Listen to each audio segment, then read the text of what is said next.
Taken to the fact how the Canadians perceive this, and they are incredibly pissed off. We met Sterling Morse in Old Orchard Beach, Maine. He owns the Point of View Inn, which is only about 150 miles from the Canadian border. We have been here. He says the majority of his regular customers are French Canadians. Very traditional people, families that take the same room, the same dates every year. Not this year. Sterling says most of his Canadian customers have canceled, fed up with President Donald Trump's antagonistic rhetoric toward Canada. There's the threat of tariffs, too, and lately Trump has suggested redrawing the border between the two countries. It's affecting at least 90% of my business. Are you saying you've had 90% of your business canceled this year? Easily. Point of View in? During our visit, yet another Canadian called to cancel. Listen, monsieur, you don't need to explain anymore. This is every registration card from last year. This is the Canadian. That's my American. This just went away. That's all you got now. That doesn't pay the bills. Does not.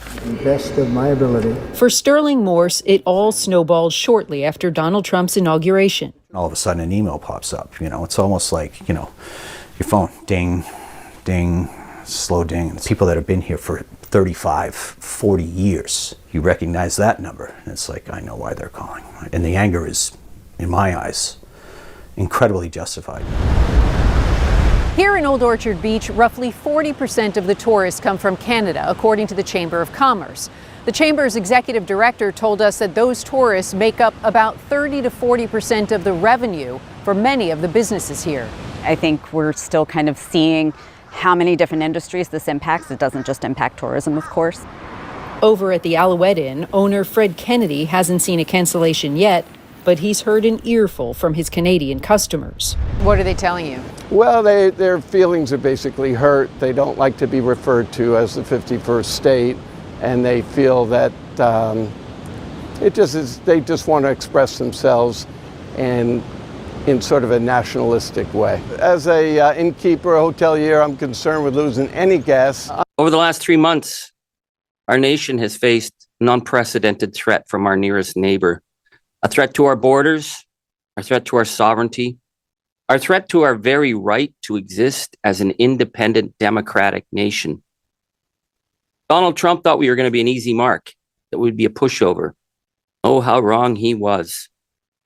And now Canada standing up to him has made Canada the front line in the defense against the MAGA ideology. So no wonder Donald Trump and MAGA are feeling pretty angry at Canada. But what concerns me is the targeting of Canadian citizens who are crossing the border to work or to visit.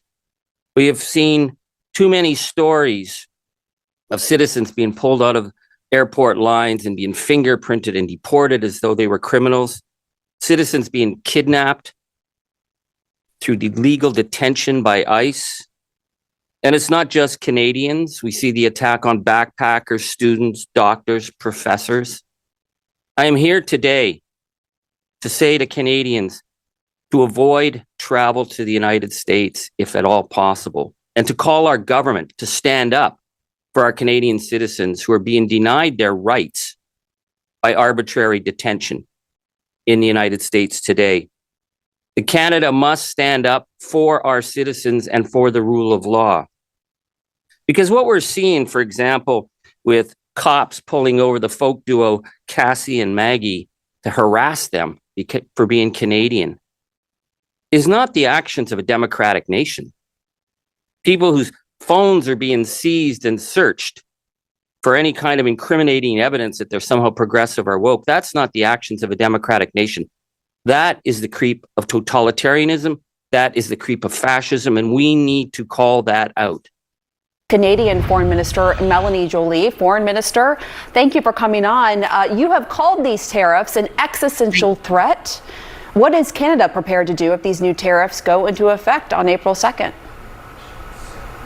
Well, listen, we've already put $60 billion worth of counter tariffs on American goods. These tariffs, Pam, are a tax on hardworking Americans. These tariffs are going to cost more to Americans at the pump and also when they go do their groceries. So we're launching an ad campaign today in 12 different states. Canadians are sending a message that there's no winners in a trade war. There will be job losses on both sides of the border, and particularly in the US. And Canada is the biggest customer of the US. We buy more American goods from the US than China, Japan, France, and the UK. So imagine what the Trump administration right now is doing to its biggest customer that is supporting so many American jobs. So that's why we want to make sure that Americans know. So tell us more about this ad campaign that you're launching and what states in particular. Mm-hmm.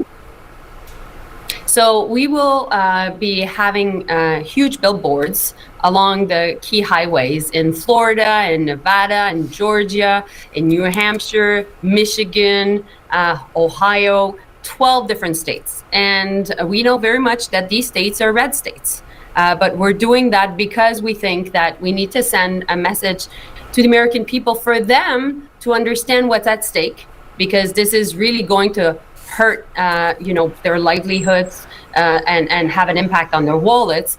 And my message to hardworking Americans is, please talk to your senators, talk to your House representatives, to your mayors, to your governors. Send a message that you don't want these tariffs, because nobody will win in this approach coming out from the White House. So it is important that all together we work to prevent them.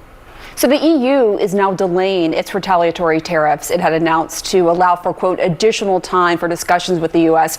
Is Canada willing to do the same with the retaliatory tariffs that your country has announced for April 2nd? That is a day, as we know, that the president is calling Liberation Day.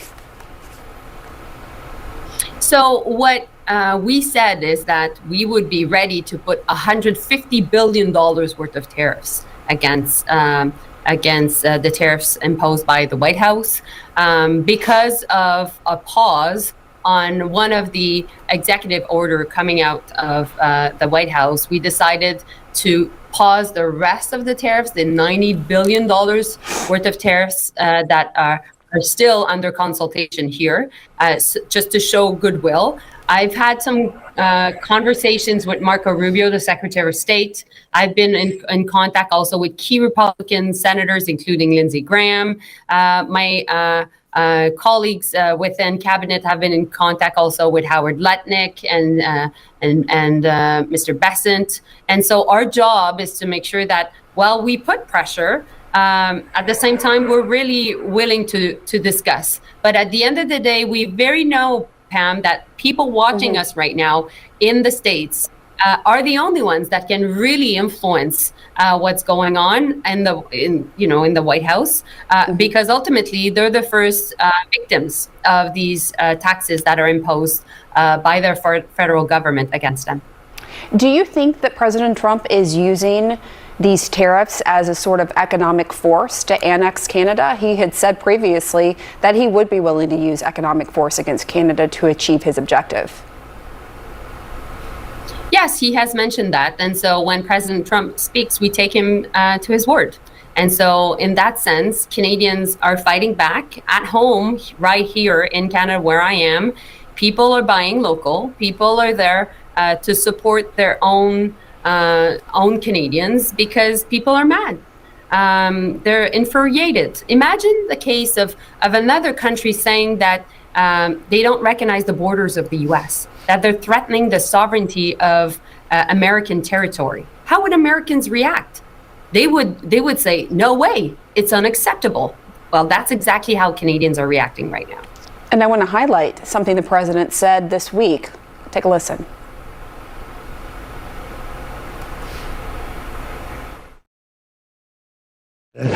Canada was meant to be the 51st state. One of the nastiest countries to deal with is Canada. The people that, now this was Trudeau, the people that good old Justin, I call him Governor Trudeau, his people were nasty. What is your message to the president?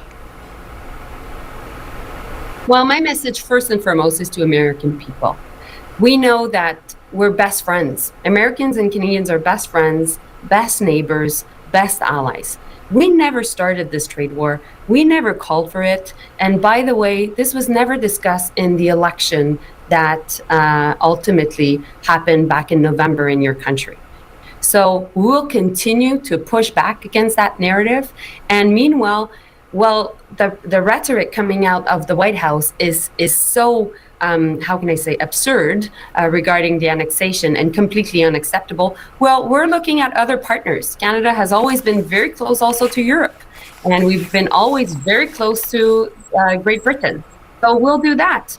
But meanwhile, who are the first impacted by all this rhetoric and all these this nastiness? It's ultimately American people themselves. And so that's why it was important, Pam, for me to have the chance to talk to your viewers through our interview to make sure that the message was there and that Americans can send a clear message also to their lawmakers.